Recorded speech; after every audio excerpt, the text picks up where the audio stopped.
certainly did, and I took part in this race back in the good old days on a different racetrack at KYALAMI. This is part of what would be now described as the revised KYALAMI circuit layout. Back in '73 it was the old circuit with that mile-long straight that seemed to go on forever and ever.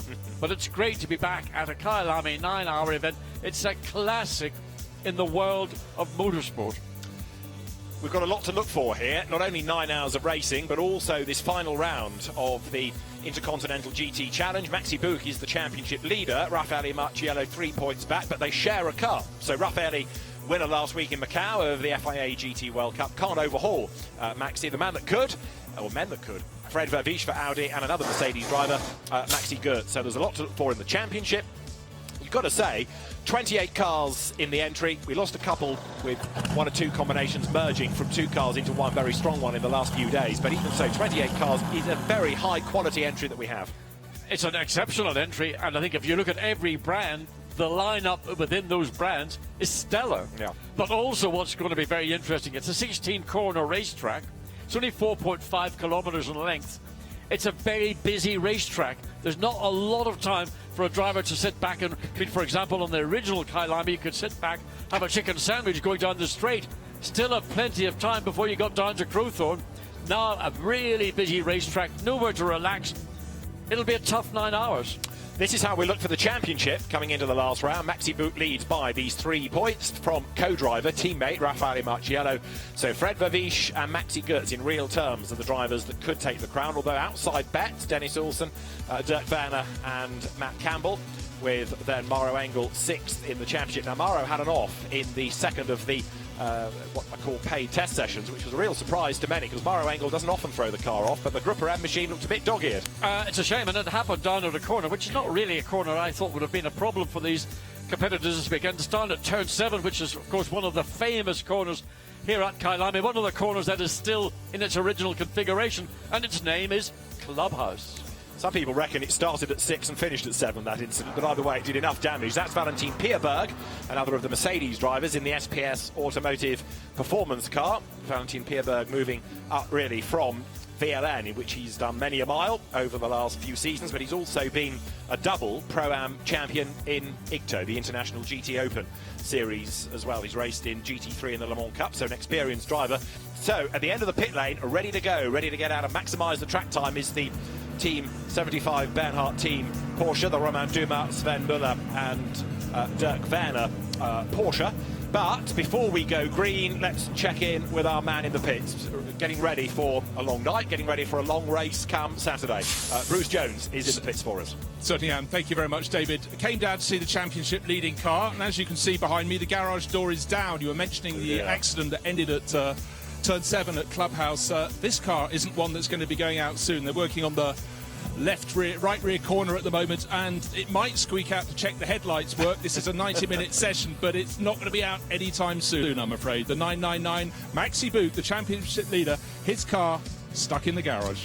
It's an emergency for 999, is it, Bruce? Right, thanks for that. So there we have the witness marks as to where he went off the road. As I say, turn 6, this fast right sweep. Turn 7 is the much slower left-hander, and that's where it ended, John. Yeah, I mean, turn 6, or what is known as Sunset, was always a big challenge. I mean, I hate to go back to the good old days when we raced on the circuit, but in the days of ground effect Formula 1, you entered Sunset flat out at 170 miles an hour, and then you scrubbed off another 50 to get round the exit of the corner.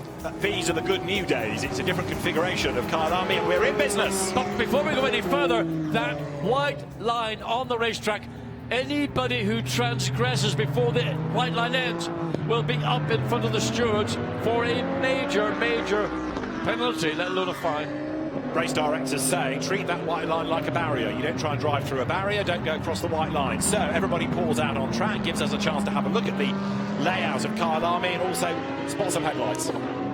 The circuit was reconfigured in the early 90s. It's been subsequently further reconfigured. So effectively you come down through turn 1, which is known as the kink, down into turn 2, which used to be a much quicker flick left-hander and a downforce single-seater. It was just about flat out.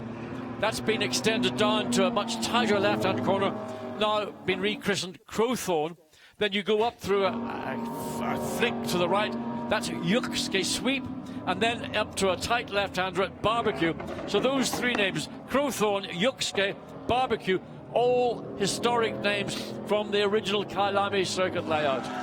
There's more than just a nod to the heritage of this circuit. What is heartening also is that just down the pit lane has gone 09 Porsche, which is the perfect circle car like this.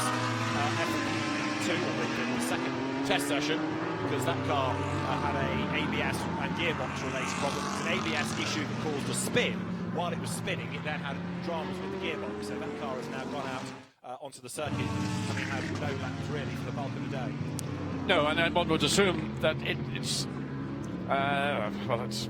perfect circle, of course. The brand which won many of the 9-hour races, particularly in the hands of one of those gentleman drivers who's here this weekend, David Piper. With every victory he had was in a Ferrari. Great enthusiast, David Piper, and he's here as one or two drivers bail at the end of the lap. They're going through is 107. That's got local hero Jordan Pepper at the wheel, and this illustrating after the heavy rain we had an hour or so ago how treacherous it is out there. Yeah, I'm assuming that everybody has chosen to go out on a set of slick tyres, because even eyeballing it from the pit lane, you would have thought that pointless putting on a set of wet weather tyres. All you're going to do is destroy them. And again, at this particular part of the season, coming up to the end of November, around 4 to 6 o'clock in the evening, it is very normal to have quite a big windstorm come in over the circuit. So you want to keep every set of wet tyres you have as fresh as possible. Now, in the two test sessions that we had earlier on in the day, the best lap was a 1 minute 42.3 set by number 31 Porsche. Nick Tandy did the time. It's a Fricadelli car. And there is Jelmer Berman getting ready to talk to Bruce down in the pit lane. Bruce. Jelmer, it'd be better if you were South African. Your car is in a fantastic South African livery. You're in the championship battle. A long way to go yet. But let's just talk about the track at the moment. We've had the rain that comes every afternoon in November. The track is still looking a little bit wet. How much grip do you think there's going to be out there? Because presumably all the rubber has disappeared. Yeah, that's true. I mean, obviously the track is brand new. I don't think there was any rubber down when we came here, or pretty much no rubber. And, for a wet track, that always helps. The rubber is obviously, when it gets wet, very slippery. When there's not too much rubber down, the grip level should be quite good. I guess most of the cars, or probably all of them, are on slicks. No one on wets. And I think it's a matter of a couple of laps before the dry line will be there. Now, like almost all the drivers, except for the South African drivers in the field, this is a new circuit to you. What do you think of the ups and downs of Kyalami? I think it's really cool. I mean, didn't manage to do it on a simulator or anything, because it's still brand new, and none of the games had it. So you come here, you do the good old track walk, to learn the track. But the elevation is great. I mean, these are also things you don't really see until you walk the track. And it gives you a good understanding of what the car does, because the elevation on the track influences the balance of the car that much that, it really gives another dimension to a track. Good. Old school track, old school approach. That's the way, Jelmer. Exactly. We've not yet had a Mercedes win this year, have we? Even though Maxi Book comes here as the championship leader. He's been good at banking the points. We've only really got one notional target time, and it is one of the many local heroes. Good to have such a big contingent of South Africans. Jordan Pepper, 148.618. That is a rather slow-looking car, and it's 76 Aston that has got Inam Ahmed at the wheel of it, the former British Formula 3 champion, third in the Japanese F3 series this year, and now making the adaptation to sports cars. Now, why is he going so slowly, John? Is this a problem? I haven't got a clue. It could possibly be that he might have had a momentary off, bearing in mind that the track is patchy. Yeah. Bearing in mind Jelmer Berman mentioned that everybody would have most likely gone out on slicks, and maybe, all these maybes, he might have just got caught out. Jelmer Berman talked about the elevation change here at Kyalami. Well, in fact, the elevation change is a factor of 43 metres from where you are here at the start-finish straight. Then you drop down through the kink into Crowthorne, then you start to gradually climb all the way back up to the very top at Leerkorp, one of the famous names here at Kyalami. Bit like, I think it's rather reminiscent of the corkscrew at Laguna Seca. Yeah. You come uphill, where's the turn? Where do I turn? Oh, a pass where I should turn. Anyway, oops, that's a bit of a stuttery start for Christopher Hauser. And immediately on the pit lane limiter at 50 miles per hour. looked as though, also when we looked at Christopher House's Audi a moment ago, there was still some rain falling in the pit lane, but it might be an optical illusion as down the pit road there go Mercedes and Audi respectively. Audi, as ever, for these races, not only in the IGTC, but also what you might call the flyaways, having a spectacular livery. Both cars running in zebra colours. There's the very South African livery, number 10, Mercedes, Maxi Goetz at the wheel of it. But if you think back to the Adelaide race of 1,000 years, in the Crocodile Dundee colours that Audi went for, they've always put a huge effort into interesting liveries for selected races, selected markets.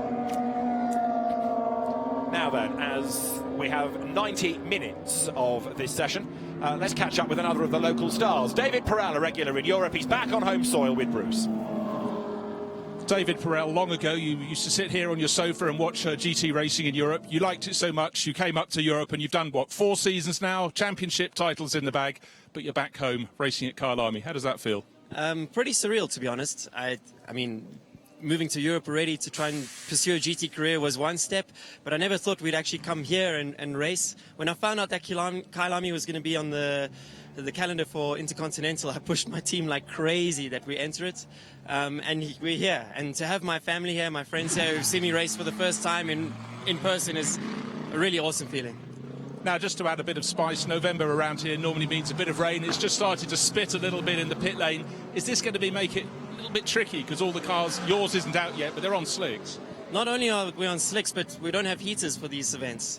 So, I mean, now it's damp on the track and we're going to head out on brand new cold tyres. That's going to be quite something. Luckily, I'm not driving first. Who's going to go out first? Is it Leo Weiss? Jochen Krumbach, okay, who's our older silver, but very experienced.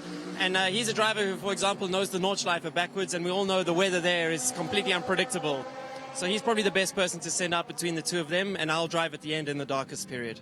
Very good. It's only fair, your local knowledge in the dark. Best of luck and great to have you back racing at home. Thank you very much. Looking forward to it.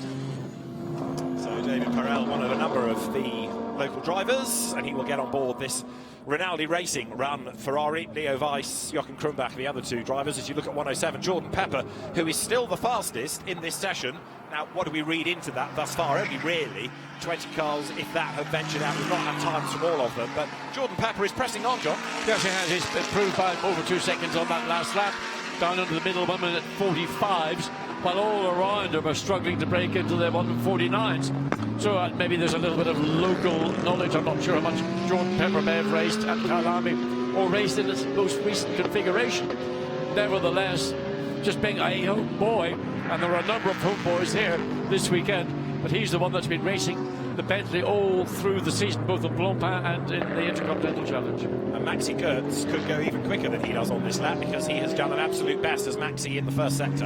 Interesting to see just Jordan Pepper running very wide, coming out of corner turn 13, called the Crocodile. Now I just wonder how long it's going to be before we start getting notifications of respect track limits, in particular at the exit of turn 13. Watch this space. Jordan Pepper, absolute best in the last sector. But number 10, Mercedes, Maxi Goetz, that's the one with the South African flag draped across the livery, has done 2 absolute bests thus far. He was 3.6 seconds back, though, and they're getting caught up a little bit in traffic in the Garage 59. Aston Martin ahead, look, 188 going through is Alexander West, and that, I'm afraid, for the Bentley, is another British car in the wrong place at exactly the wrong time. Maxi Goetz narrows the gap to 4/10, but Jordan Pepper, he's going to have to abort that lap, I would have thought. He's going to get stuck. What must become pretty clear to me is that on the exit of Crowthorne turn 2, through Yuxgate turn 3, the short straight up to Barbecue turn 5, you've got a kink at turn 4. Virtually impossible to get past another car, even if that car is lapping slower than your potential pace. Jordan Pepper's still the quickest car on the circuit, but he couldn't find a way around the Aston Martin, and that's just something to take note for everybody who is getting into traffic, that managing traffic in the early part of a lap is going to be significant. So there, going up through Clubhouse, is Maxi Goetz onto the power, heading now up towards the S's, left and right, and then they climb up the hill. Still only 20 cars have ventured out. Others, I think, letting others dry the track for them. You can see where the damp patches are. But there's not a lot to be gained by being a hero and risking damage. Of course, we know that there's one car unlikely to go out anyway, which is 999 until the very end. The 09 Porsche has, as I say, gone out for an exploratory lap, but he's back into the pit lane, rather sadly. So Max Gertz coming up towards the conclusion of another lap, coming down the hill. That's called, that section of the circuit is called the mine shaft. Of course, in South Africa, mining of all descriptions, gold, diamonds, so that's known as the mine shaft. We've just exiting turn 13, and the short little sprint through the kink at turn 15, known as Cheetah, and then at turn 16, Ingwe. An unusual name for a corner, turn 16, but Ingwe. So back on to start, finish straight, and the light is fading very rapidly indeed, and many of the cars, in fact virtually all the cars, have supplementary lighting on them. It gets really dark in South Africa when the lights go out. There are no additional lights around the racetrack as we get another circuits around the world where you go into nighttime racing. So though you can see there on the Black Falcon Mercedes those supplementary lights lower down to give the drivers the best opportunity to see where they're going to point their car, except pointed in the camera lens, we can identify them.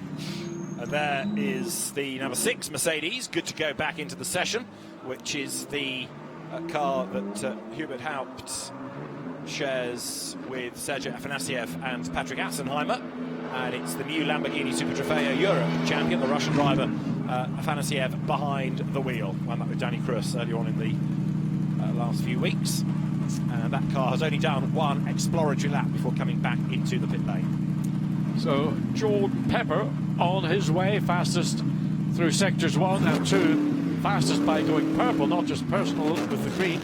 So expect to see if Jordan Pepper gets a clear finish in the final sector. He's gone that little bit quicker, maybe breaking into the 144s. The best time we have seen here, in fact, was in that first practice session, was a 142.3, which went to Nick Tandy, as you pointed out, David. Nick Tandy's one of his hobbies. I asked you this question, you may have forgotten it. What's one of Nick Tandy's hobbies? He's an intellectual racing driver. Playing dance. Correct. Probably with a pint in one hand as well as the arrows in the other. But Nick Tandy, the man from Pavenham near Bedford, he's a good lad, is Nick, and has made a great name for himself. Le Mans winner, and of course a Porsche factory driver. And the fact that he is here, and we've not really touched on this yet because Porsches haven't yet set the timing screen alight, but you've got 4 effectively factory run cars, the factory efforts. They're all out of different independent teams with factory drivers. Those drivers aren't here on holiday. Well, if they are, they should have been going to the beach. I mean, if you come to South Africa, there are many fabulous beaches. Of course, Johannesburg, right in the veld, the high veld of South Africa. We're at just over 5,000 feet altitude, 1,500 and something meters. So that's partly why we catch all this weather this particular time of year. One of those factory efforts is the GPX Extreme car that won at Spa. So Kevin Est, Michael Christensen, Richard Leitz reunited. Number 18 down the pit road for a driver change. Eduardo Liberati, Alexandre Imperatore, Oliver Jarvis. And that is the KCMG run Nissan. So driver changes cycle through. In fact, it was that car that was, I think, quickest in the second. The Porsche, the 31 Porsche was quickest in the first session. It was the 62, it was the Aston Martin, in fact, that ended up quickest. We had the Nissan at one point was quickest, but it was supplementary Kirchhofer in the Aston Martin overtook. But both Nissan, run by KCMG, we were familiar with them back in Rome a few weekends ago, very strong indeed.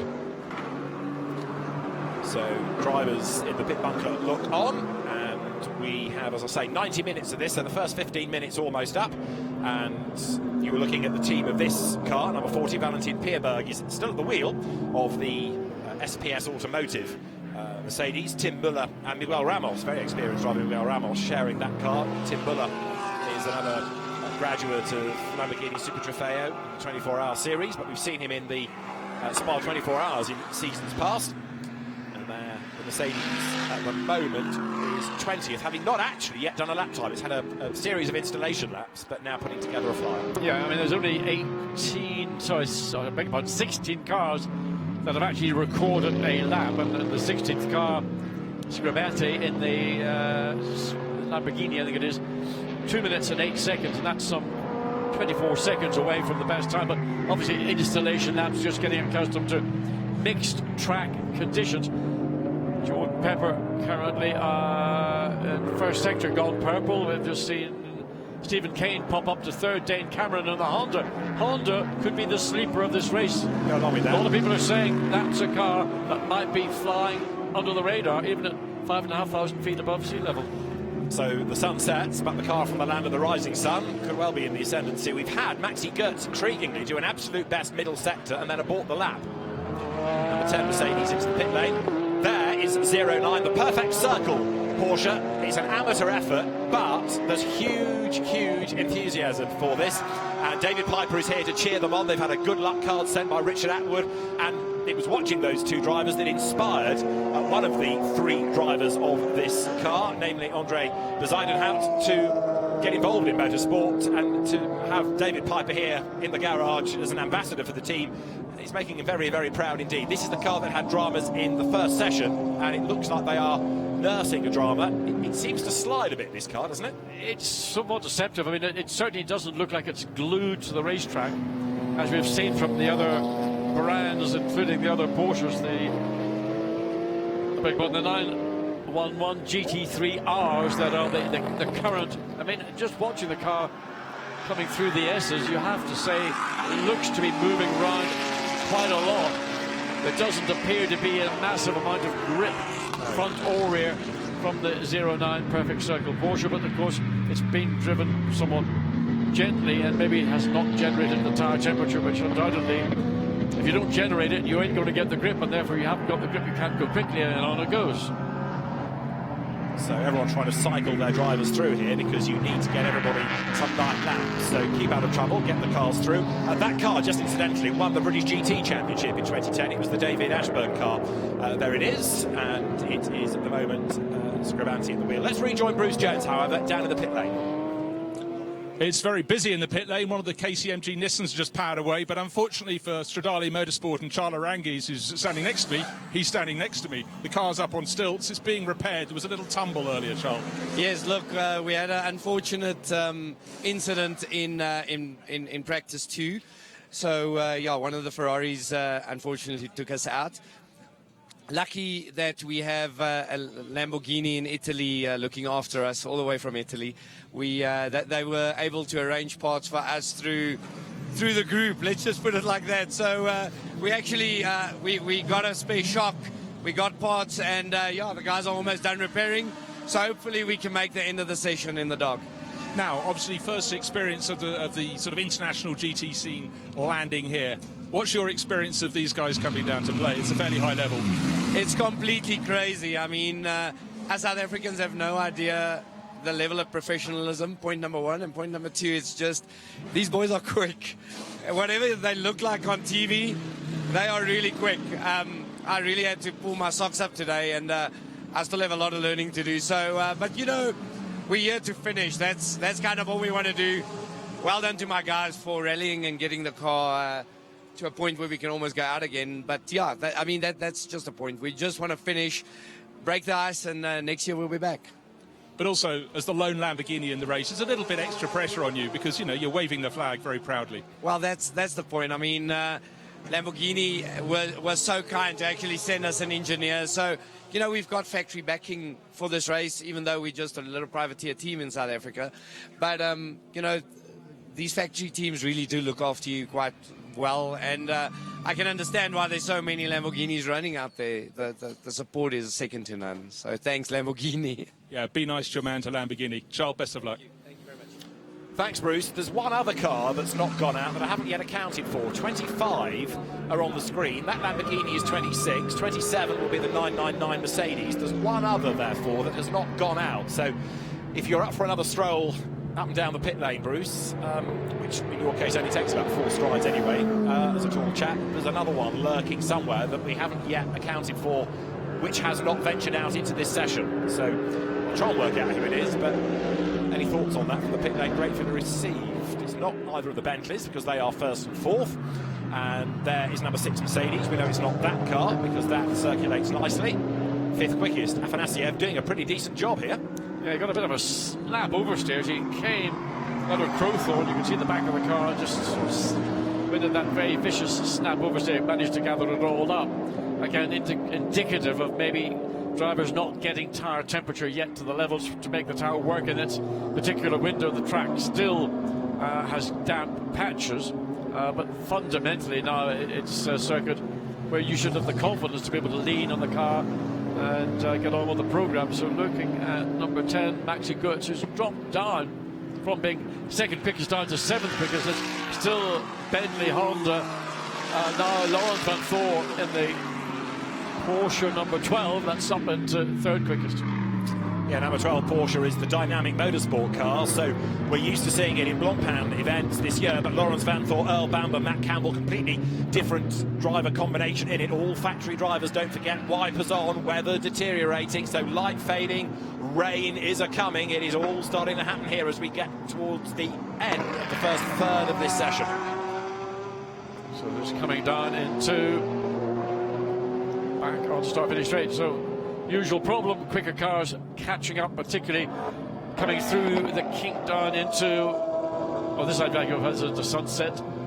So the short sprint down into Sunset into that clubhouse. Car 12, Laurens van Thor in the dynamic motorsport. This is the car, or the remains of the car that we saw upside down, if I remember correctly, in Barcelona. And lightning, bolts of lightning flashing across the top of our skies. We look out from the commentary booth, so weather could well be taking a major turn up to Leerkolp. Leerkolp is an Afrikaans name, and it's one of the original corner names here at KYALAMI.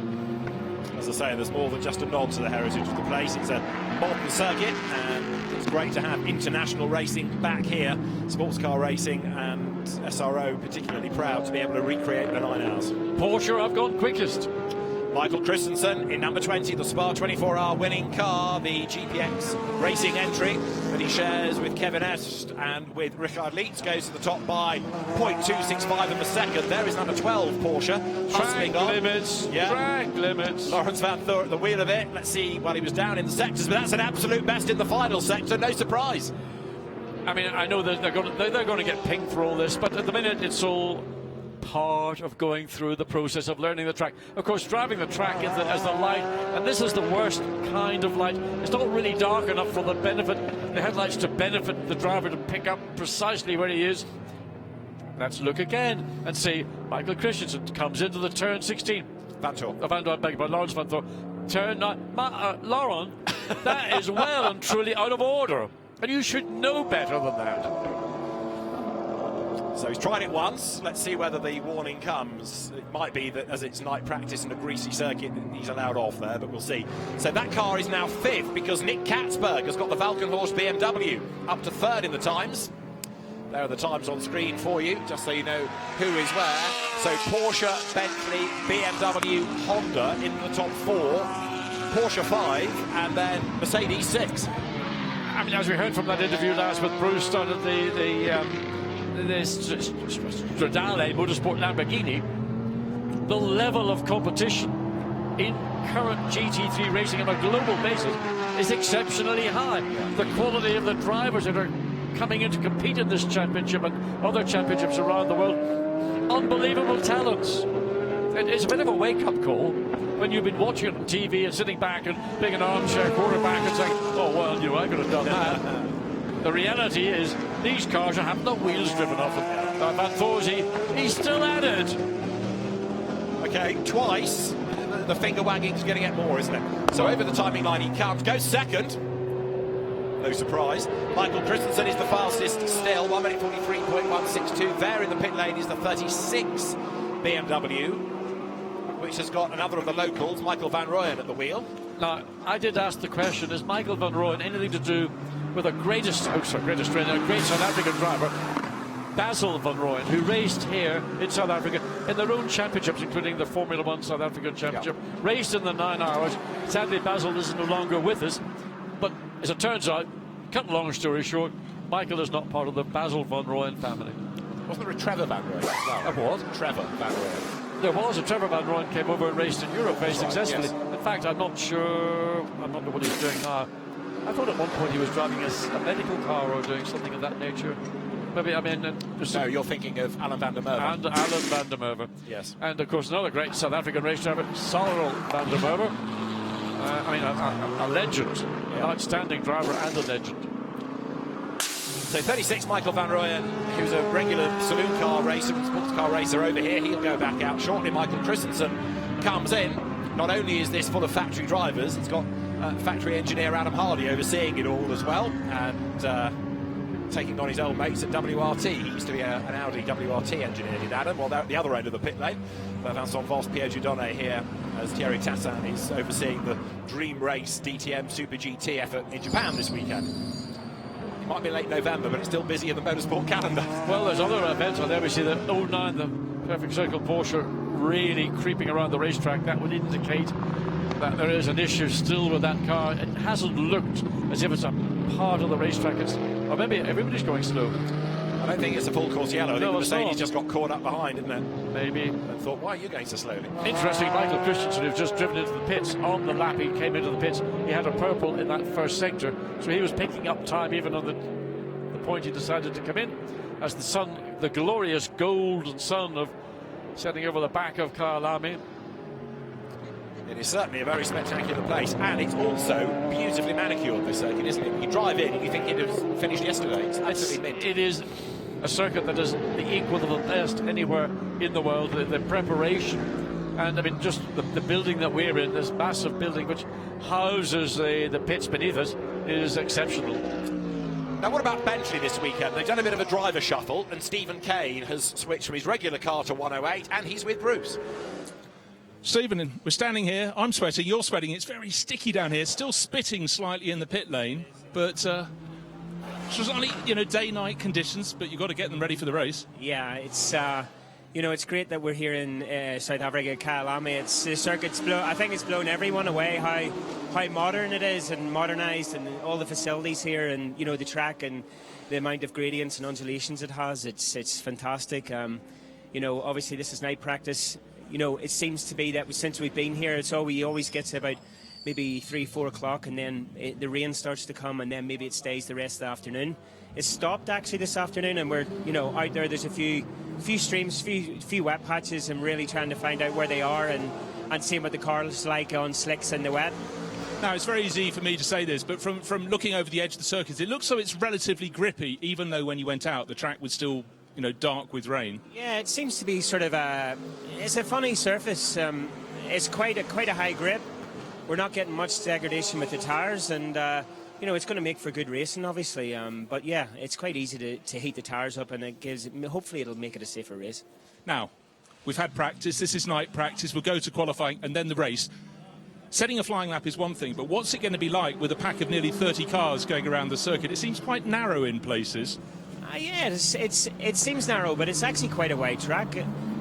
It's going to be interesting. I've been trying to weigh that one up while setting the car up. Obviously for all the teams, I think brake issues is probably a big thing, because there's not a lot of long straights to cool the brakes down. So that could make it an interesting race later on. It's going to be interesting with the temperature and the braking, and obviously who's going to make a mistake first. And of course, Bentley M Sport, a slick, well-run team, but you've tried to confuse yourselves by changing your driver lineups this weekend. Yeah, but we're all one team, and we like to move things around and try and get the best package that we can, and to get the best results. So yeah, it's good to have Rodrigo in the car. He's a young kid, and he's they've got me in there to try and keep him on the right line and give him a great opportunity. So it's all working well. Good stuff. Thanks a lot, Steve. Interesting, Stephen Kane mentioning the brakes. He's the second Bentley driver that's mentioned brakes. It's going to be a high brake circuit. It's a circuit where there's not a great deal of opportunity for the car to recover. There's no major long straight, and you've got a big braking on the one bit of the racetrack that, although it's a dog leg in it, that's called the straight, and that's into Crowthorne. But it's the section of circuit between Crowthorne and Barbecue that will be the long jump. You can see the rain just beginning to fall lightly. It's just being picked up on the headlights of the Nissan.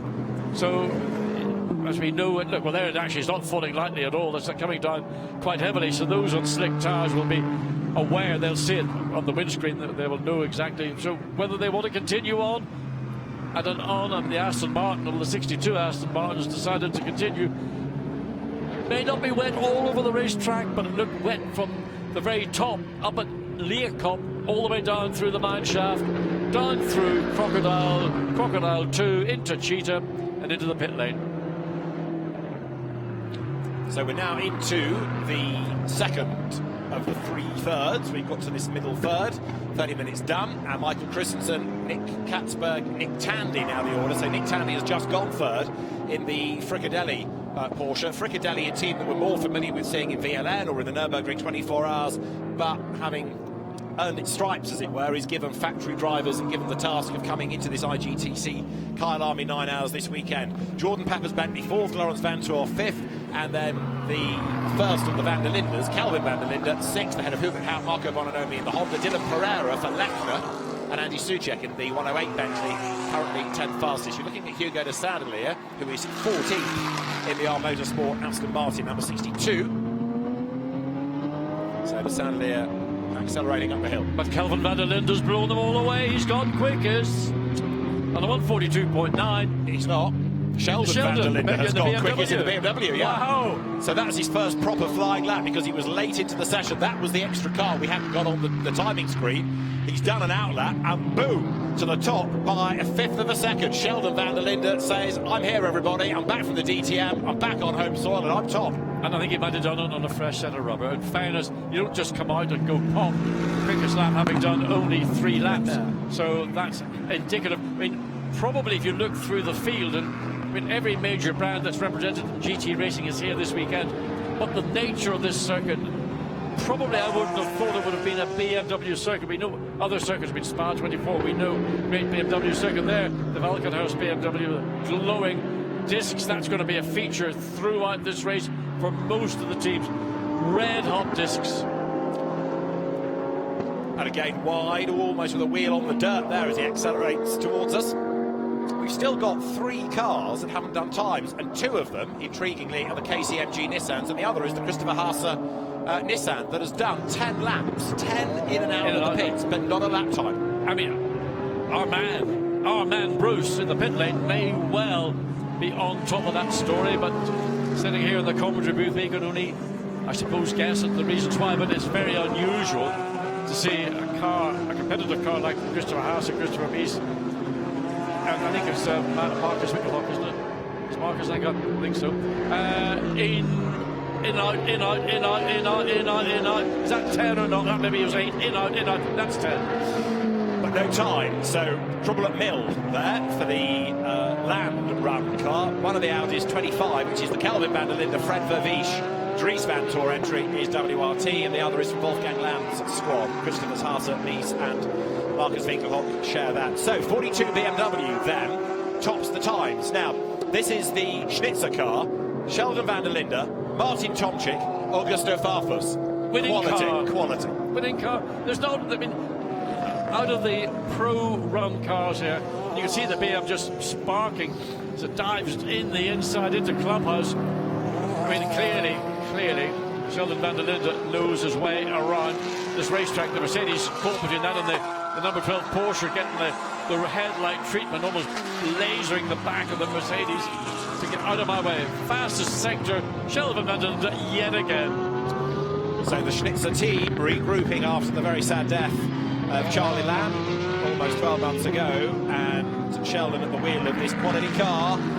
We've got Nick Tandy up to 3rd at the expense of Lawrence Vantoor. Now we've got Hugo de Sadelier up to 13th. We've also got Leonard Charles Thompson in his Ferrari for Pablo Clark Racing, helped by Kessel, so going quicker up to 19th now.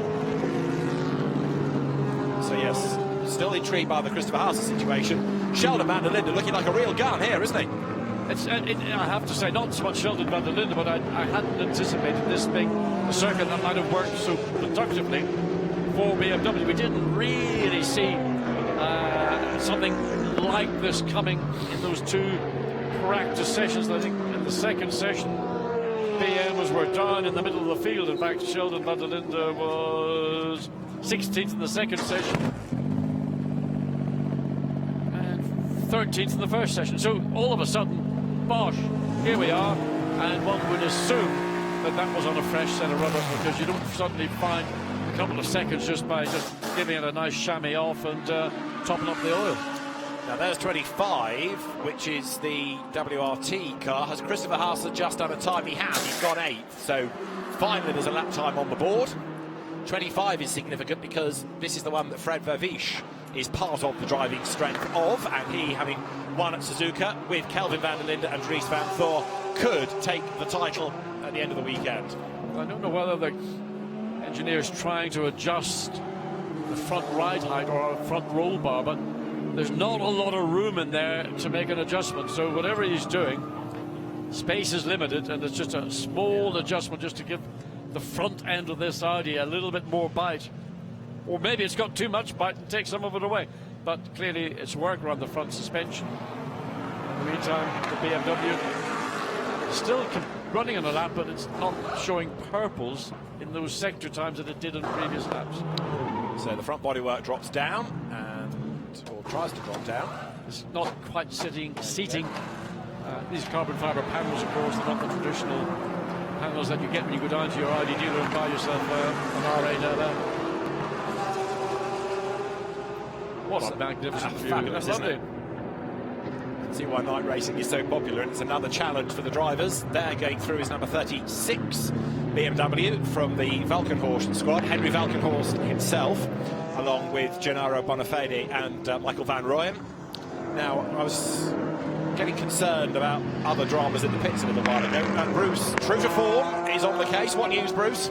Well, you wanted to know what was happening at KCMG. They're going out, they're coming back in again. And I just caught, it's very hard to find a driver here without his helmet on, because they're literally doing one lap in, one lap out, one lap in, one lap out. Ollie Jarvis, I grabbed him and I sort of shouted through the front of his helmet. He said, that's precisely what we're doing. They're just practicing their pit stop, their changeover. And we know a field as competitive as this, and particularly if we have changing weather, if they fumble in the pits, they are going to fall a long way back. So KCMG, we saw great pace from both of their cars, 18 and 35. In the 2 practice sessions. They're very, very confident, and that's just what they're working on now.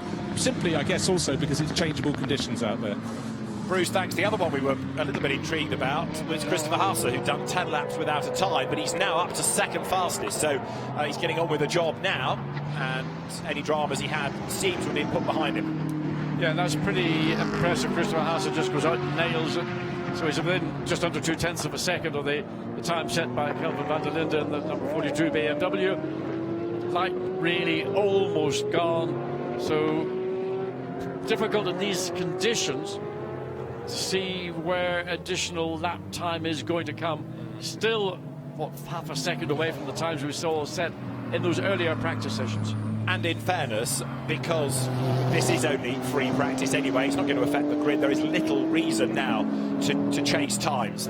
So the drivers now are cycling through, getting the drivers in. So chasing the time is of less relevance now anyway, isn't it? Principally, you've got to go through the cycle, get all your drivers in, but primarily give them all a chance to drive in the period. You've got 50 minutes in the session remaining to give them some dark driving knowledge. I mean, there aren't a lot of reference points around the racetrack. Once the lights go out, metaphorically, I'm talking about human nature's lights going out, so you're only dependent on what your car will provide you with. Here coming, you see that's looking out of that sunset corner with the sunset sort of in the background. I mean, it was always another evocative corner. Then a big break into Clubhouse. Great viewing part of this racetrack, very popular for many, not years, for decades. But there is a sunset to really, I mean, that's a postcard sunset. It is, isn't it? It is. There are going to be some great images after this weekend, and there's going to be some great racing as well. And what we're learning at the moment is not only what a star entry we've got, but how competitive it is across Pro-Am, Silver, and also this national class that we've got as well. As we get another look at the arty shots. Yes, there are modern buildings in the background, but it's still, I think everybody that's been here for the build-up to this event has really been impressed with this facility. Well, I mean, half the reason is that the majority of the field have never had an event here to compete in. It's only old lags like me who came here in the early 70s. I mean, what a vision that is. I mean, all you want is a beautiful river running through that with some spring trout or brook trout in it. And that may have been a nice glass of South African Chardonnay. Well, I was about to suggest that too. I wasn't going to go for the heavier reds. Let's stick to the more... And there's some outstanding wines. A lot of them from around Cape Town, the Stellenbosch and those parts. of the southwest part of South Africa. However, it's not all sunsets. There are these modern skyscrapers which illustrate the fact that things have changed around here, John. David, back in the good old days in '73, that was countryside. There was nothing there. You might have seen the odd bit of livestock. If you're lucky, you might have seen a black mamba wriggling its way through your car. Well, in your car. Well, there was actually one occasion in a race here. The team came in the morning to get the car prepared to go out and do some practice, and there was a snake in the foot box of the car. Really? It was having a little quiet sleep in somewhere warm and safe.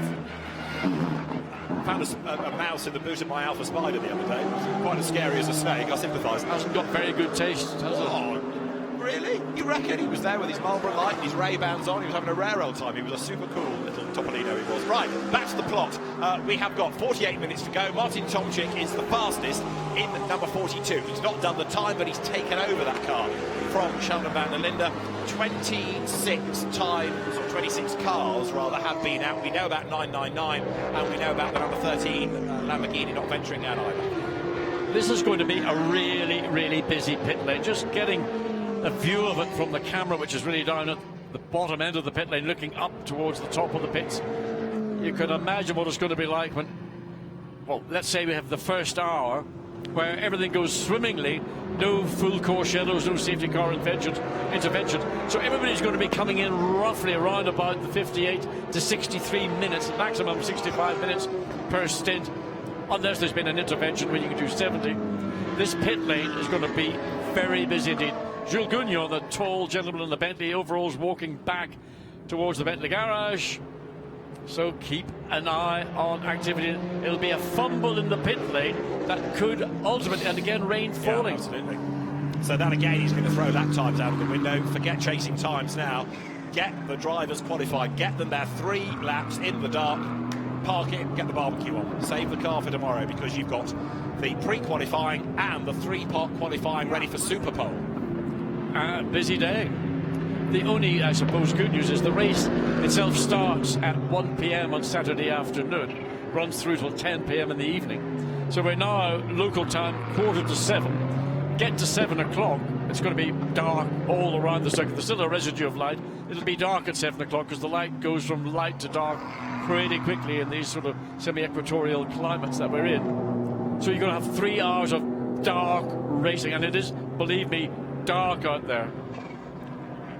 I see Martin through in number 76, Aston Martin. And he's in 13th place. Yes, sharing with Jake Dennis and Inam Ahmed, who I think did the time in that car, because we saw Inam in it earlier on. Explain to me why Jake Dennis is graded gold and not platinum. Everybody in the pit lane tells me he's a platinum guy. He's not yet won a championship, has he? I don't think of a given I was referring to something else, sorry. A given standard to get that grading. New driver gradings for next year have been published. If you want to go to the FIA website and have a look at who's what, that will affect driver lineups for next season as well. So spitting and spotting at the highest part of the circuit up at the Leerkop. So not enough to wet the circuit, but enough for the drivers to pick it up on their windscreens and think about it next time they make the run from the S's up to Leerkop, to know, is it going to be dry or is it going to be just on the limit? Am I going to be a little bit too quick and get caught out? And of course there's bugs in the air as well. Is this part of the nature of being in South Africa? You get things that fly at night that only come out at night, or so they say. So wildlife expert, wine expert, John, man of many parts. Well, tell me, I haven't got into fishing. I've only alluded to it. Well, we've got 45 minutes to go. You can catch something in 45 minutes, surely. I think you've got to go down to the coast to catch something really meaningful. Right. I don't know about the freshwater fishing in South Africa. I'm sure someday look at the rain again up at the top of the circuit, up at Leerkop. And that rain is sneaky rain, because it's not falling heavily enough to make an immediate difference, but it might be a cumulative amount of rain. There's a part of me that's thinking, with only 5 cars from the session in the pit lane, that maybe more should bail and sit this out and not risk it. But equally, you need a little bit of mileage of the wet and the dark, and both ready for the race itself. Clearly the wet's going to be an issue, because it's transitioning from dry to possibly getting damp to getting wet. But I think the bigger issue is getting everybody, even the top professionals, comfortable with the degree of light around the racetrack. Now there is Martin Tomczyk at the wheel of 42, the car that is currently topping the times. The time set by Sheldon van der Linde. Home hero, he's with Bruce. When the track conditions are changing all the time, you need to get it on it very quickly. And Sheldon, you went out and just bang, you put the car straight to the top of the time charts. But the others just mucking around? Yeah, I mean, the car's performing pretty well so far. Obviously, it's night practice now. It's extremely dark out there. I was quite surprised. Not a lot of lighting from outside. So, yeah, so far, like I say, the car's performing well. Obviously, it's still early days. It's only Thursday now, so we need to keep pushing, of course. But as I said, the car's performing well. Martin Tomczyk at the wheel at the moment, but he's already in different conditions to what you had. I know it's sort of rain and then it eases off a little bit, but is it just a bit of a nuisance because it's not fully wet and it's not fully dry? Yeah, for sure. I mean, it's super tricky now with the changing conditions as well. This afternoon I went out, you know, the track is completely dry, but you see the raindrops on the windscreen, which is quite strange because you never really have that confidence in yourself. Now, one thing that might have given you confidence, come on, you can tell us, did you go out on a new set of tyres? Yes, we did. So that was a new set of tyres. We pretty much did a qualifying simulation now. So yeah, the prep is undergoing now hopefully for Super Bowl tomorrow. We want to push to get into that, and then hopefully put our M6 GT3 up front. Now, South African through and through, but for you, racing on home soil must be quite a novelty. Yeah, it's super special. Obviously, it's the first time that I can come back to my home country and actually race here. You know, I've got a lot of family and friends coming to watch this weekend. So naturally, the pressure's on to perform. So far, so good. Our car is suiting this track quite well. We know that the M6 GT3 suits these medium high-speed corners quite well. So looking forward to it. Now, obviously, the van der Linde family has just an immense history in South African motor racing. It must make it extra special that races like the 9 Hours here at KYALAMI are back on the map. Yeah, of course, and not to mention the brother rivalry we have. My brother's in the Audi with WRT, so obviously the aim is to give him a good shot as well, and I think we have a good car beneath us. Good stuff. Enjoy your time at home. Thank you very much. Cheers. Yeah, just picking up the point that Bruce makes about the name, the van der Linde brothers. Yes, their uncle, Etienne van der Linde, a very successful racer, came to Europe, had a spell in Formula Renault UK many years ago in the 90s, touring car package era, with, from memory, another South African, Hoover Orsi, I think, came over at the same time. But this inter-Nissan contest between the two brothers, one to watch. The timing screen says reports of rain at turn 10. It's pretty much everywhere, isn't it? Oh, there's a fair bit of rain falling pretty much everywhere. We're getting camera picking up the rain just in the lens, down through the S's, and then the climb up the hill up to Leeuwkop. So we saw the bend in the pits of the right front wheel off, and I wonder when they put that right wheel back on again, will it be actually the slick that came off? While the red and yellow flag, slippery track warning for the drivers up at the top of Leeuwkop, but they then drop downhill again. This is a further revision at KYALAMI, certainly in the most recent days. So instead of coming down the mine shaft and then having a straightforward right-hand corner, it's a little bit more complex now to basically slow the cars down before they came down to the final turn, which is turn 16, which is now where you can see the rain. Yeah. But that's heavy rain. Make no mistake, they're not going to be out there in slicks for too much longer. We are, in some cases, 6 seconds off what we were doing in the dry and the daylights. In other cases, we're a lot slower than that. As you look at 188 there, Chris Goodwin has taken over that car as he comes now out of the final corner, turn 16, up towards the timing line.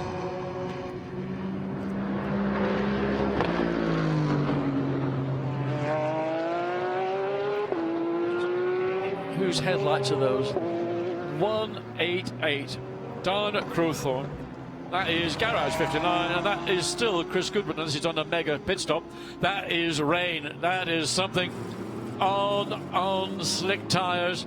And I tell you what, your heart isn't in your chest, it's absolutely squarely in your mouth, because you know when it comes here, rain, it comes quickly, comes heavily, and it doesn't take a prisoner. There's number 9 Porsche, not 09 Porsche. We've seen that. This is 9 from the Lechner team, and he's got South African driver Saul Hack at the wheel of it, who's been racing in Europe and further afield, in fairness, this year in Porsche Super Cup, but he's also done the Middle East Porsche Challenge in the past, and he's got Lars Kern and Dylan Pereira for company. there's always been a very strong motor racing fraternity in South Africa, and for a lot of South African drivers, the risk of going overseas to challenge, the best in the world sometimes is seen to be maybe too big a risk. But those that have embraced it, taking the Van der Linde brothers and others, they've done exceptionally well. There's team principal, car owner Andre Bezuidenhout in the Perfect Circle Racing Porsche. Inveterate enthusiast with Super Touring Nissan Primera in his stable. He's been a Formula Volkswagen racer, regular in the Africa 6 Hours, so he knows all about endurance racing. And that car, an older Porsche, it's a 2010 car upgraded to 2014 spec. So they're here to finish, they're here to enjoy themselves, keep out of trouble, see what they can do. It's the premier race in South Africa this year. And for all the South African drivers who are having a chance to compete at an international level, what they want to do is finish. Finishing is their objective. They know they're not able because they haven't got the equipment to compete with those at the very top, but just finishing the event would be a major success and achievement. The car run by Johnny Westbrook, who is often to be found engineering for Bob Neville's team in Blancpain or touring car teams up and down the paddock, and also one of the driving forces behind the historic super touring movement back in the UK. And this weekend, as team principal, and revelling in the opportunity to get his hands dirty, as it were, running a squad rather than working for somebody else. So, what have we got? 37 minutes on the clock, and we are pretty much now in total darkness. Definitely the rain falling has had a bearing on lap times. I'm assuming Oliver Jarvis, who we're just watching now in the Nissan, still on slicks, because that's a time that would be difficult to match if you went on to wets. The track is getting wetter, but isn't wet enough. There are no rooster tails appearing from the rear of these cars, so stay with the slicks, but just remember, track conditions are apt to catch you out if you're a little bit careless. And this is what we could expect in the race, dark plus the wet. That's what the forecast is saying. The weather actually today has been kinder than the initial forecast was suggesting, but even so, the teams know it's going to be a challenging race. Weather plus everything else that's going to be thrown at them. Now, the Nissans that weren't doing times earlier are now very definitely getting on with the job, and Oliver Jarvis up to 17th overall, whereas what's going on for 35 Nissan, 12th, Josh Burdham, the Australian, at the wheel. Little sparks as they run over the rumble strip on the exit of turn 16. That's the Lechner Porsche in the pit lane. Wets are there. It's not wet enough, in my view, to put them on, unless you want to put your drivers out and be secure. But in reality, yeah, you might put your drivers out in this particular car on a set of wets.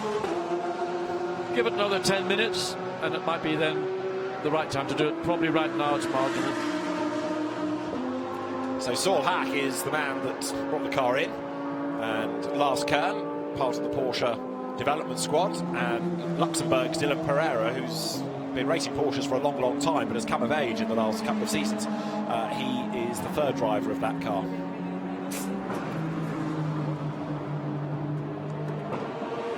They're hovering with the wets, undecided whether to send the car out on wets, which would be probably the wrong thing right now, but might be the wrong thing to send it out on a set of slicks at the same time.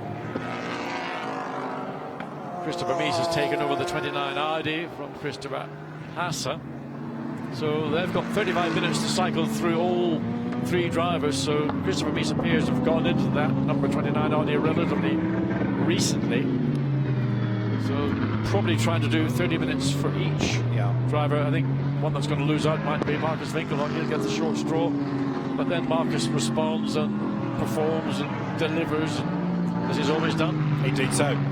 76 Aston on screen. That is the Jake Dennis and Ahmed Maxime Martin car. Inam Ahmed started the session, Maxime behind the wheel, so give Jake Dennis the final third, split the session up accordingly.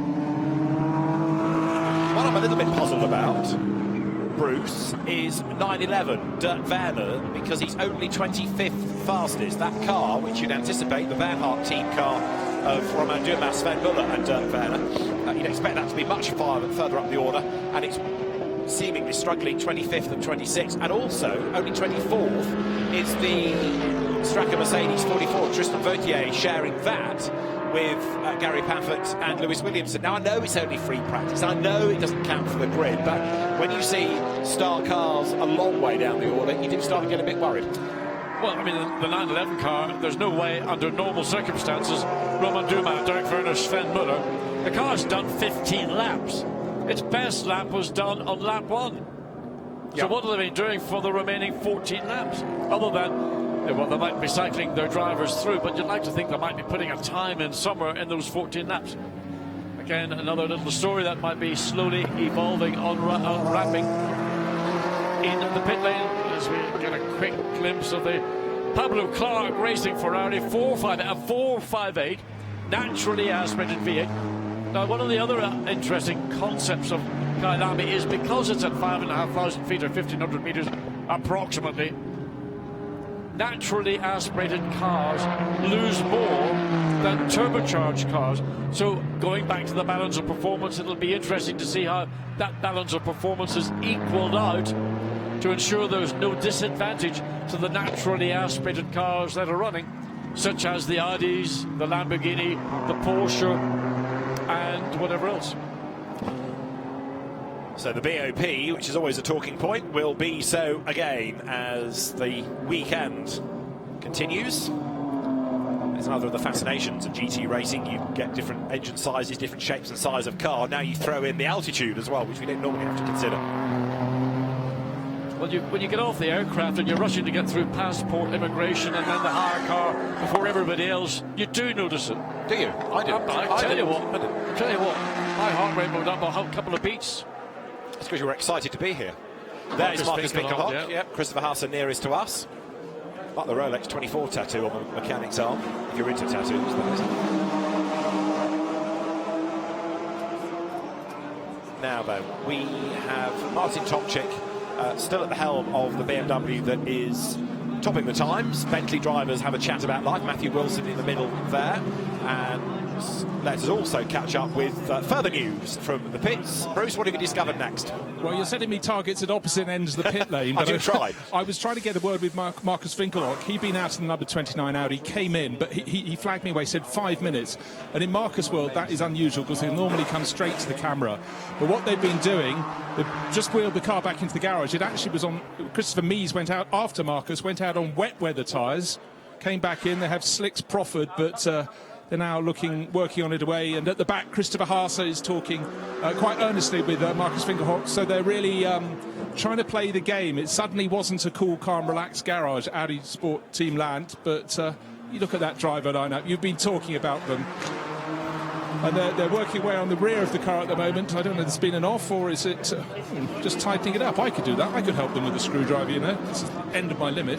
It's a very delicate operation. I mean, that was the car, Bruce, that was without a time for many, many laps at the start of the session, which even then suggested all was not well. Well, there's something not well because the engineer working on it is going counterclockwise with the tool. Now, normally if you're screwing something in a race car, you screw it in clockwise. So I wonder, is he putting in some kind of insert to then screw something into it to make sure it all stays together? I don't know. It's certainly unusual. There's a bit of the bodywork that may well have not been secure. And that was the reason why they were working that way. But counterclockwise indicates that they're putting an insert in to enable then a bolt to put into the insert. Brakes at Bentley by the look of it. Yeah, Marcus still owes me an interview, but... OK, well, we'll stay with you, Bruce. OK, well, I'm just hoping to get... I don't want to walk in front of the camera lens, but hoping to get Marcus. He did say 5 minutes. I reckon we've had 4 3/4. He's back with the Christophers, we can see. He's back with the Christophers, Haase and me, so I'm trying to not get in the way. The mechanics are going in and out through the narrow gaps at the back of the garage. He will come out as soon as he can, but I'm not just yet because it's suddenly a bit more serious, the conversation, so I have to respect their space at Team Land. But one of those people that we saw doing the work at the back of the car, Bruce, was Wolfgang Land himself, so if he's getting involved. You know, all those years as a Porsche man, and you just remember it's a different shape now. Yeah. But actually, just interestingly, on that point earlier, of course, we know that under the skin of a Lamborghini and an Audi, there's a lot of similarity. Yes. And Watty and I heard some parts being passed over saying to the Lamborghini saying, these are for the off the Audi price list. I presume that's cheaper. Have I given away a secret? Shush, yes. Well, we won't be asked about. Thanks, Bruce, for the moment, but we'll come back to you as soon as you've got Marcus Winkelhock. So Stay with us as number 29. I mean, we're talking about this earnestly as though it's in real strife. It's second fastest, and it's only 0.181 of a second away from the Tomczyk BMW. The time done, of course, earlier by Sheldon van der Linde. Indeed. So, I mean, whatever, they're working at that right rear corner of the car. Down at the 107 Bentley is just coming down onto the dollies to swing it back into the garage. So more than two people can work on the car in the pit lane. And in she goes, just trying to get a glimpse of the windscreen. There's rain drops. It's a bit like, what was that movie? Butch Cassidy and the Sundance Kid. Rain drops are falling. I don't want to sing it, but you know the song I'm talking about. We're with you all the way about wanting you to sing opportunity, it. Yes. Opportunity knocks. Now this is the South African driver Gennaro Bonafede, driving for Valkenhorst as he was at Spa. He runs the BMW driving experiences in this country, many of which are at KYALAMI, so he knows this place very well indeed. Accomplished man. Accomplished man, knows the circuit inside out. Will know it under every condition. So coming down from the mine shaft into this revised section of circuit, swings to the right, runs over the exit of the curbing again. You can see the rain just being caught in the headlights, so that part of the racetrack still struggling a little bit. Then down into this final corner, not a massive amount of runoff. Again, how hard is that final turn, as is turn 2, which is into Crowthorne. How hard is it on the brakes in these cars? And really they're getting a little opportunity around the racetrack to recover. Once again, which the car swings in, the red, cherry red glow. That's going to go on for 9 hours, David. It is indeed, as we've now got Augusto Farfus at the wheel of 42 BMW, the car that tops the times.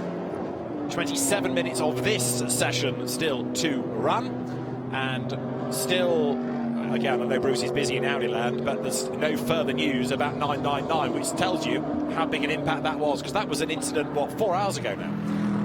It was obviously bigger. I mean, never really found out what, because that was down at Clubhouse. Yeah. The other incident involving the Scuderia, the Lamborghini, was up at the top of Leocop.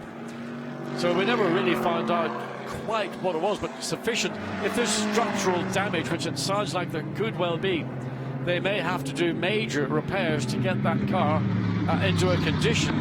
With what, 26 minutes remaining, we haven't seen the car since the session more or less got underway. You know, Bruce peeked under the garage and saw the left front being worked on, but we don't know what the problem is with 999. What about 29? Marcus Winkelhock is with Bruce at last. Well done, Bruce. Marcus, thank you very much for coming out of your meeting. It suddenly got a bit serious for Team Land, and when the car came in, there was work going on in the right rear corner. What was the problem? I have no idea. I really don't know what happened, because we had a discussion over there, so I don't know. Such small people. Yeah. But now the track conditions changing all the time, of course, but you've had wet tyres on that. Have you had wet tyres on that or any slicks so far? We did like pit stop training with wet tyres. Then I went out on slicks, then it started to rain on one part of the track, so it was like mixed conditions, and it was too risky to stay out on slicks, so I decided to come in, and in the moment it's like drizzling a little bit and not perfect conditions for slicks. Now, how about the amount of light or the lack of light out on the circuit? Yeah, it's okay actually. It's like in Spa, I would say there's also not a lot of light. So if you adjust your high beam perfectly, it should be fine. Now Christopher Haas is going out again because we have to adjust our corner lights for the slow corners. But then it should be fine. All right, Marcus. Thanks very much for taking the time. Still not giving much away, are they? They still haven't explained what was going on at the start of the session with those many pit stop laps. No, clearly they don't want to give anything away, and Marcus is too old and too experienced to give it all to an interview, so they will keep whatever they were doing to themselves. That's what they're here to do, and that's to win this race. So from Lettergard behind the wheel of the 188 Aston Martin. It's a Pro-Am car, isn't it? Him, Chris Goodwin, Alexander West. So we know that Lettergard, former Blancpain Endurance champion, is a real class act, but they're going for a class win, not an outright result here. So into Clubhouse corner, then the short sprint down into the S's. The S's was traditionally an area where many drivers would get caught out, they'd lose it sort of in the entry, then spin across what was, or is now a gravel trap, and then bounce onto the track and drag whatever else the car could, and the climb up the hill. Oh, a bit of lightning there. We saw a flash of lightning as they come into Leopold. Then down the hill, down the mine shaft, and then you come into these corners called Crocodile, and that is again the second revision that has taken place here at KYALAMI in recent times. So we're getting drivers shuffled around. We're not expecting necessarily quick laps because of the rain, because you're cycling through drivers, because it is dark, and because of course to many of them this is still a step into the unknown. They have not had the seat time. Well, certainly need to get nighttime seat time, but they will have probably an hour each when it comes to the race in nighttime, but not necessarily. It depends, what could happen. You could have full course yellows, you could have you can double stint a driver at nighttime if you want. Yes, there's a maximum drive time cumulatively for a driver over the course of the race. There's a maximum time for a stint, which, as ever, is 65 minutes, but you can only, I think, from memory, do 3 hours 45 in one go. Whoa, there's a limit on it. That's the Aston getting caught out by a little bit of rain on the track. And that's Conrad, so if he's going to catch out the likes of him, it's treacherous, that's for sure. Well, the thing that a driver really hates in these conditions, it's not predictable. Yeah. It's neither full wet nor is it dry. So you come to the corner, every corner of any one of these 16 corners, one lap down the road, you have to sort of almost suck it and see, because you can't really commit, because you could get caught out. And Copenhagen just illustrated how quickly that level of grip could go from being comfortable on throttle to snap oversteer. And Michael Christensen, well, with all the weight over the rear axle and the Porsche, the engine hanging out over the back of the car, it's one of the cars that might benefit from having that extra weight over the rear and the traction that would go with it. So that's the Gulf liveried car, although in fairness all the Porsches look grey at the moment in the darkness, don't they? One would say that, but not everybody. There is the 20 car then, third fastest. That's only 0.2 of a second off the top. In fact, we haven't really touched on this, but the top 10 are all within a second. Well, I would like to see them the top 15. Well, what is it? There a dozen or probably 15 pro cars. I would like to see all those pro cars within a second. 17 pro cars. So, I mean, ordinarily we get that. But look at the rain as they come into sunset. I was getting concerned about 911 earlier. Dirk Werner's car. Bruce, as ever, is on the case. I'm at pit exit, or the closest garage, and I've got Dirk Werner. Your car has just been wheeled out, but a while ago I asked you, have you just parked the car for this session? You look cool, calm, collected, and the car was going nowhere. Why is it out again? Is the weather changing? Well, in the end, we are just waiting now. If the conditions get a little bit better now, it's picking up the rain, and for us it doesn't make sense to pound around on slick tires. It's a bit too wet now. On rain tires, you just abuse the rain tires in the end. So, I mean, we just want to be ready. If something changes and things can change quickly here, that we get a chance to go out on slicks again. Otherwise, we might try a lap to just see our lights, since now it's really dark outside, and we want to see if we have good light for the end of the race, where it will be same conditions. Now, how does it feel, the fact that your combination that started the season so well, Matt Campbell, Dennis Olsen and you're split up into 3 different cars this weekend? Who made that decision? In the end, it's a decision because we want to maximize our chances that one driver wins the Drivers' Championship. And of course, it feels a bit weird because the 3 of us, we achieved together where we are now. You know, I think would have been nice as well to finish the season with these 2 guys, because they're good drivers, they're nice persons. But I mean, I fully understand that somebody for Porsche needs to win this championship, and this is how we have the biggest chances. Mind you, looking at the names on your car, Sven Muller and Romain Dumas, not too bad as teammates, are they? Yeah, exactly. I mean, in the end, all the 4 Porsches that are here with factory drivers, they have really strong lineups. So, I mean, for me, I'm very happy with my teammates. So, you know, it's not a question of performance. It's just a question that, you know, with these guys, I worked together the whole year, and now we're in separate cars. But I mean, over the year, anyways, I drove different cars, different teams, different driver combinations. So it's nothing unusual. But as you all had to learn KYALAMI, did you do different track walks, keeping away from each other? Well, I saw these guys. For sure, we are making some fun and some jokes. But in the end, you know, we still know each other well, and we still like each other. So we're not suddenly now the worst competitors in the paddock. So, but well, it makes it interesting, though, for all of us watching. Yeah, for sure. But that's why we're here, to get a good show. Exactly. Thanks very much, Dirk. Good luck with the rain. So Dirk Werner is waiting to go back out in 911. Number 40 went off at turn 10. That is at Leukop, and this in the darkness might tell us more. It's Valentin Pierberg at the wheel, and he's had damage. Oh, yes. Big damage, John. Oh, yes. That is significant left front. That's contact with something solid. That's the barrier. So that is the end of the run, clearly. And a longish night, I suspect, for the team. Just want to go back to Dirk Werner and his response to Bruce's questions. That car did one timed lap, and this timed lap was its first flying lap. It's done subsequently 15 further laps. But at the point when the track was at its quickest, which was probably within the first half an hour, I would have imagined they would have tried to do something a bit better than a 1:55, which is some 12 seconds away from the best time that was set in dry conditions. Oh, that is just shedding itself all around the racetrack.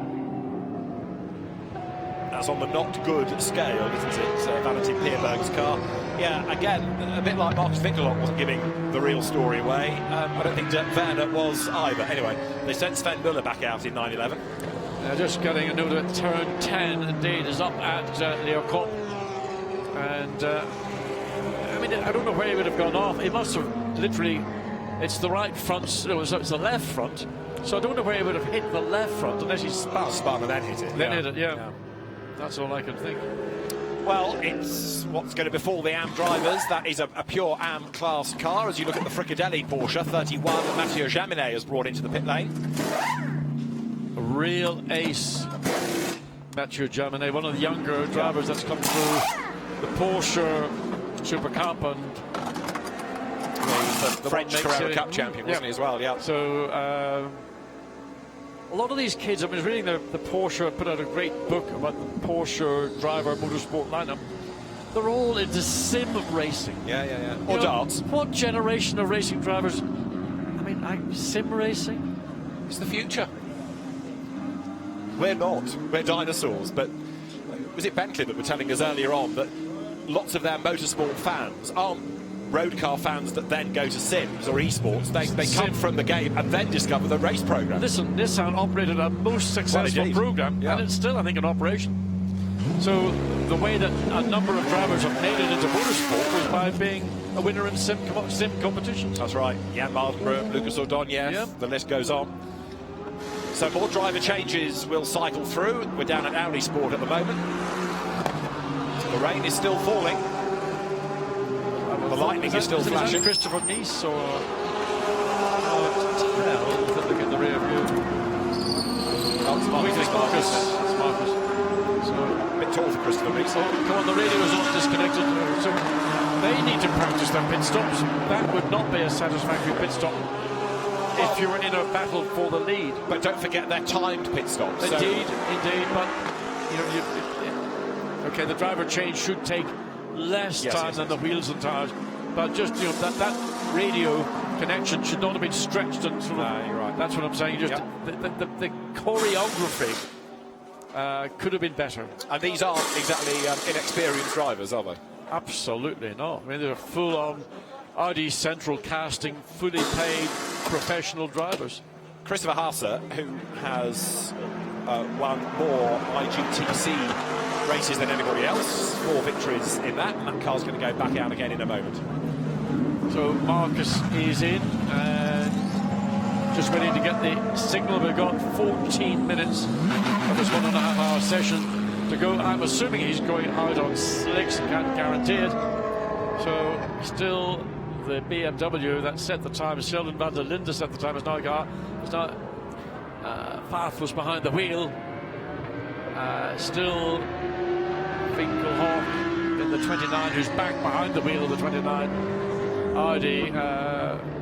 That car, the time was set again on lap 13 and has now completed 23 laps. So it's coming to the end of what you would describe as the pro team cycling through, getting all three drivers in. Marcus again mentioned getting the supplementary lights, and everybody here has got supplementary lights. They're all mostly quite low down, fitted into the bib, the spoiler at the very lowest part of the front of the car. Those will be pointed towards the apex of the corner, whereas the main beam and the dip beam will be looking further down the road. So Winkelhock on board number 29. That car has gone out.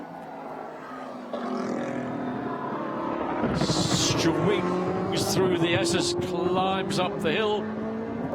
Yeah, look how dark it is. I mean, there's no light up there. There is light behind around the paddock area. So down through Leocop, the drop down the hill. So he'll be on his out lap and just, again, getting a sense of what the conditions are since he was out previously. So the track will have changed. There should be more rubber going down, but with the level of rain. Now, one of the things just on the level of track grip, it used to be traditional. It was quite a sandy, dusty topography around Kyalami, but now the circuit is a different circuit. The whole community now it's residential, some commercial, so there's not an awful lot of dust and sand around. As we watch Winkelhock swing through turn 16 now, starts a flying lap, 12 minutes to go, and keep an eye on the 29 Audi as it goes onto a flying lap through the King and down the hill into a big braking zone into Crowthorne. Heavy braking, much heavier than it would have been in the pre-configuration. That would have been almost, well, drop one gear, maybe 2 gears at most. But an opportunity, an overtaking opportunity, possibly, as long as you get a good run out of turn 16. So one of the areas around the racetrack that the pro drivers will be looking to capitalise on, especially if they get caught up in some of the slower traffic when they come to lap. Right, Winkelhock through then, and he's way down in sectors, but that doesn't matter. He just needs to get the laps in and make sure that the lights are pointing where they need them to do. This is why you have these night practice sessions, and of course under the regulations you have to get your 3 drivers through. Now, of course, there are 2 cars here and there are only 11 minutes to go that have not been out, so Gruppe M and also Stradale Racing are going to have to go and plead their case to Greg Masters and John Walsh, the 2 visiting stewards, say, okay, what do we do here? I think they'd probably be waved through under force majeure circumstances. I mean, it's in the case of the Group M, the Mercedes AMG, there's not a problem. That's a full pro car. I would imagine both teams will be given the nod. There's no reason I can see why they wouldn't be permitted. So I think the stewards will look kindly. In fact, having said that, number 13 has just gone out. So the Lamborghini is going to go out with Charla Ranges at the wheel of it. So that car heading now onto the circuit, so they will try and quickly cycle the drivers through. So the Gruppe M Mercedes is the one that's on the back foot. Well, it's on the axle stands, actually. Yeah, but that's going to be an overnight repair, one would assume, at the level of time spent. And if it is a structural issue, and you've got these deformable structures, these chassis legs that deform in the case of a more or less a front-on impact, or certainly a single corner. So if that is what has been damaged, that will take considerable time. And fundamentally, it's more important to effect a repair that the car will, when it goes back onto track, be absolutely as it would have been prior to the incident, than trying to jury-rig it to get it out for a bit of nighttime practice. Augusto Farfus at the helm of number 42. The one thing we haven't yet touched on, maybe it's too early in the weekend really, is trying to predict a winner, because right now it is looking wide open, partly because the weather conditions, partly because of the circuit being a real leveller for people, and partly because it's such a quality entry. But it's really hard at the moment to nail your colours to a given mast. There will be a lot of very tired, probably very sweaty drivers by the time this 9-hour event takes the checkered flag. And right now, looking at what we're seeing in timing and scoring in this session, well, you could say, well, the BMW have got the pace, but then we've been told Sheldon van der Linde did own up to putting on a new set of tyres.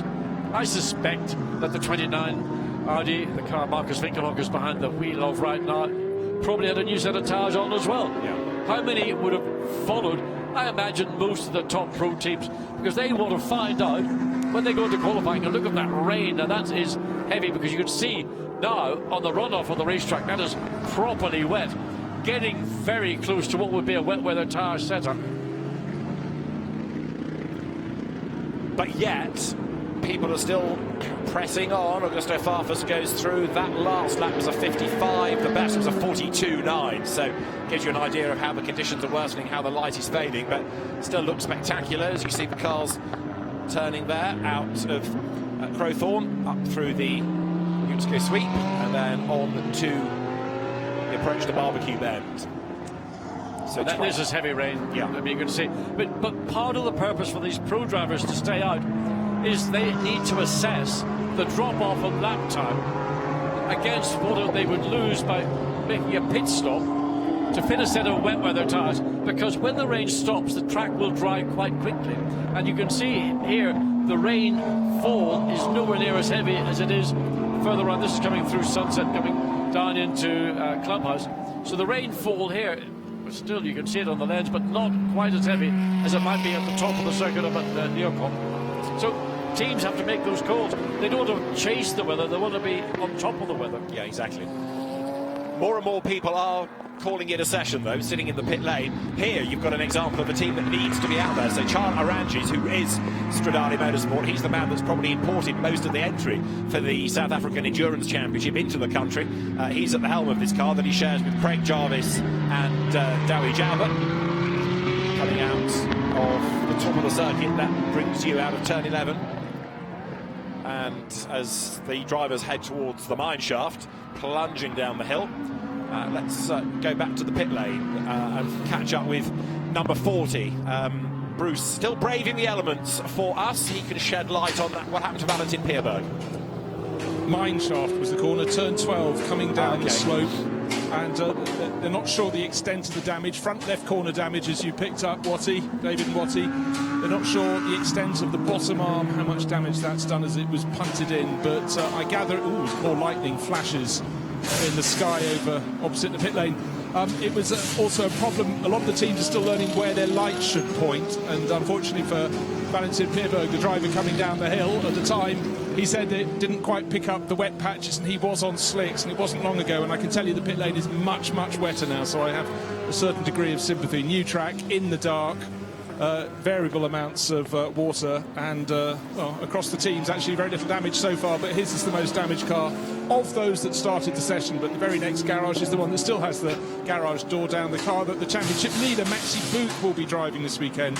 That of course fell after Maro Engel's shunt in practice session number 2. So there are a few fallers, and unusually it seems to be the Mercedes camp that's suffering at the moment. Yeah, it is a bit strange, isn't it, that? Thanks, Bruce, very much. You're right about the weather deteriorating. We're looking at pictures of Porsches now with lots of spray being kicked up behind them. And Dirk Werner powering his way through the spray, and I would assess that that's a wet weather set of tyres on the 911 Porsche, because he has been getting on the throttle pretty aggressively all the way around the racetrack, and he can only do that with the benefit of a set of wet weather Pirelli tyres. The track is now fully wet, and anybody who thinks they're going to baby it around on a set of slicks needs to be a mighty skillful race driver, and his lap times are just going to fall off the racetrack. So, number 31 Porsche, Nick Tandy, has just gone back out to see what he can do in these last 4.5 minutes out for a paddle. Werner at the wheel of number 911. The car's actually 25th out of the 27, with the two local AM and national class cars of Scrivanti and Laranges behind. But of course, he's not any quicker in the sectors. There's no expectation that he would be. Interesting to see what this is his first flying lap on what I believe is a set of wet weather tyres. So he's coming up to the conclusion. He'll be coming down to turn 16 onto the pit straight very shortly. Look at the lights, they just bleach out the camera lens. So down in, he's going to the pit lane, he's not even bothering to complete a lap. He'll cross the line in the pits, won't he, and do it there. So down to the team he will come. That's the Timo Bernhardt car there. You see number 6, the Black Falcon Mercedes. I was going to say the Mercedes that got the damage still appears to be in the pit lane rather than in the box, unless I'm mistaken. No, that was number 6. That's the Black Falcon car. Okay. 40's in its box, all right. Yeah, out of harm's way. And you have to be at 45 degrees in the pit lane unless you're doing a pit stop for a driver change. If it's work, you've got to be at 45 degrees or in the garage itself. I think in these conditions, it's off for the garage myself. Well, quite, yes. So 3 minutes to go. And there, number 107 Bentley, that's got Jules Gounon at the wheel of it, Spa 24-hour winner last year. These are Spa 24-hour conditions, so let's see what he can do. But 3 minutes to go, there's no heroics needed here. Just bring the car to the end of the session safely. So coming down to Crowthorne and pretty much staying on the traditional racing line. Often in these conditions, drivers will go offline because that's effectively the dirtier bit of the racetrack, but in circumstances, I think we repeat this every event we go to where it does rain. The offline is sometimes the line that gives you a bit more bite. The traditional line has got a bit more rubber on it, and water and rubber aren't always the best bedfellows. So BMW, Audi, Porsche, Audi, Porsche, BMW, Nissan, Bentley, Porsche. That's your top 10. Options choice. Options choice. Great film, by the way. John Miles, Charles Lawton, and I forget the female in the Brenda whatever. Anyway, Brenda something. Wonderful Sunday afternoon on a wet afternoon. Great movie. Okay. Thank you for the recommendation. Can I throw Le Mans 66 into the melting pot, or Ford versus Ferrari, as it's known in other markets? It's worth watching. Yeah. Right, with just about a lap time left in the session for some, you're looking at Jules Gounon heading downhill. Track conditions here not quite so severe as they are once they get down to the lower areas of the racetrack. And from the pit lane, Bruce is keeping busy in order to probably keep dry, but he's got more news for us. Bruce, all yours. Standing at the entrance of the Pablo Clark garage, we're in the dry. I'm with Michael Stephen, but it's pretty full-on wet there now, isn't it? Yeah, most definitely. Luckily, we got when I went out, it started raining, so I got a couple of laps in on the slicks, and then we came in and we changed to wets. We did a few laps in those conditions, and then we switched back to slicks just to see what it feels like on a wet track, just so that if it does happen in the rain, we at least got that feeling. How often do you get to race on a wet track here at KYALAMI? Is this the only time of year that you're likely to get rain? Generally in summer you can always predict a thunderstorm in the afternoon, so it's quite a common occurrence to race here. Not sort of like this, late evening. Normally 3-4 o'clock we have a thunderstorm, but yeah, it's not quite the norm, but it's the same for everyone. Now, of course, you're combining your local knowledge of the dry track at KYALAMI, the wet track. What's it like when you combine it with the night time as well, driving around here? Are your lights pointing the right way? Yeah, certainly the first time I've driven here at night. The lights weren't, set perfectly now, but that's what the test session's for. We couldn't really see into the right-handers, but the guys will set that and it'll be good for tomorrow. But I must say, it wasn't so bad. We had good vision and, it should be good for tomorrow. But just very quickly, you mix your racing up, don't you? Do you still do kart racing as well? I know you have in recent years. Yeah, I still do kart racing. I did the Nationals this year. I didn't do main circuit racing this year, but it gave me the opportunity to do some endurance racing in the 9 hour, and that's, one door closes and many more open. It's the way to go. Stay dry. Thank you, Michael Stephen. Bruce, thank you very much. That takes us to a checkered flag, and it brings to a close the night practice session. Apart from the fact that we know it's going to be a weather-affected race, John, what else have we learnt over the last 90 minutes or so? as competitive as ever. Indeed so. Whether you're in a front-engine aspirated car like a Mercedes, or a rear-engined aspirated car like a Porsche, or all the rest which are turbocharged, balance of performance, top-quality drivers, top-quality teams, and the mix of changeable weather. And there, at the very end, is 911. Is that facing the wrong way? Has that had a spin? Romain Dumas has rotating Romain, the French Revolution, possibly that. So Romain Dumas gets it back in the right direction, sets off again, and the Le Mans winner, Pikes Peak record holder, fastest man up the hill at Goodwood. He gets to the flag. So, just to recap, the times, with all due deference, are of limited relevance. Number 42 is the car that tops the times, and that was done by Sheldon van der Linde. Second was number 29, the Christophers, Mies, Hasse, Winkelhock, Audi. Christopher Hasse did the time, and the gap between them 0.181 of a second. And number 20, Porsche, which I think Michael Christensen had the best of the conditions in, was third. There is the order. Top 15, and that shows you the complete driver lineup as well. So the van der Linde, Farfus, Tomczyk car beats Hasse, Mies, Winkelhock from Christensen, Leeds, Est. Then Mathieu Jaminet, Dennis Olsen, Nick Tandy fourth, ahead of Fred Vervies, Dries van Thor and Kelvin van der Linde fifth. Laurens van Tor sixth with Al Bamba and Matt Campbell. It was Laurens early on in the session that was being all spectacular.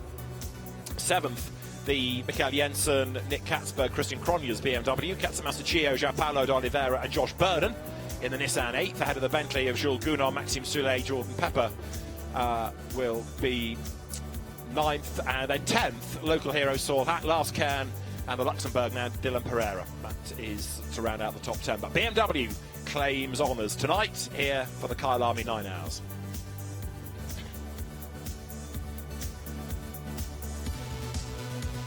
So the session at a close. One or two teams, as you have been hearing from Bruce in the pit lane, with work to do before we get ready for pre-qualifying and the qualifying and the Super Pole tomorrow. Busy day ahead here on Friday KYALAMI. Let's look at the highlights then of the session. It began with daylight, if not bright sunshine. It was certainly decent weather conditions, a nice dry circuit, but that did not last long. The rain came, the light, as expected of course, soon fell. And as the cars made their way out onto the circuit, it was a bit of a shuffle around at the top time to begin with, but it wasn't long before BMW put itself up to the very top. 107, Jordan Pepper was the driver doing the gun time early on. That car ultimately ending up 9th in the session. A chance for drivers to get a little bit more running, but also the first time they've been on a wet circuit. 2 dry sessions earlier on in the day, although we had a bit of rain at the end of the second test session, but it was an opportunity to discover what the road was like, having been wet and then dry. Number 10, Jelmer Berman at the wheel, and Maxi Goetz co-driving. That car was pushing on. 09 Porsche of the Skrabanti cousins and Andre Verzeigenhout. That had a little bit of a drama in terms of grip, but they were persevering and getting in the miles, which was good, having had to sit out the second of the test sessions after the ABS and the brake and gearbox dramas that had affected them earlier on in the day. But the perfect circle Porsche was still suggesting there was more to come. Some glorious sunsets and fantastic imagery around the KYALAMI circuit, as was always the case. And then as darkness descended, we got into the nitty-gritty of the session. But as drivers started to go for time, so the rain came and affected life completely. Then it was a case of piercing through the darkness as the headlights stood out, the cars turning their way. In the case of number 42, Augusto Farfus sharing the car with Sheldon van der Linde and Martin Tomczyk. Each took a turn at the wheel, and that was the car that was fastest by the end of the session. But Sheldon van der Linde did the time on a brand new set of tyres. We had others like number 188, Alexander West, Chris Goodwin, and Coen Lenegar's Aston Martin pressing on. That running in Pro-Am. It's only a 2-car class, so it's going to be a tense battle between that Twisting a little bit and Adrian De Silva. conditions for slicks. Drivers getting themselves more used to greasy conditions, but by the end of the session we'd gone to full wet. It was dry at this stage as the times were still being recorded, but the weather would soon change, and 1 or 2 teams had to venture back out, even if they didn't really want to, in order to make sure that lights were pointing in the right direction and they were picking up exactly what was required. So as the drivers worked through the last few minutes of the session, the rain came, and that made life very difficult, especially for Valentin Pierberg, whose headlights weren't pointing in the right direction quite as he wanted. failed to spot a wet part of the circuit coming down to the very daunting mineshaft and off the road he went. Others battled back onto the circuit, and we got through it without any full course yellows or stoppages, despite the nastiness of the conditions. More to come tomorrow from KYALAMI, from Bruce Jones, John Watson and David Addison. For now, it's goodbye.